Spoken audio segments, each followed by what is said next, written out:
যাদের YouTube channel আছেন কিংবা ইউটিউবে ক্রিয়েটার আছেন, প্রতিনিয়ত ওয়াইটি স্টুডিওতে কাজ করেন, তাদের জন্য একটি নতুন আপডেট।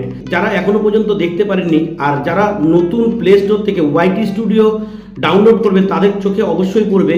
দেখুন, যখনই আপনারা স্টুডিও ওপেন করছেন তখনই কিন্তু উপর থেকে এরকম একটা পপ আপ ওপেন করছে, সেখানে লেখা আছে you can now upload direct from studio.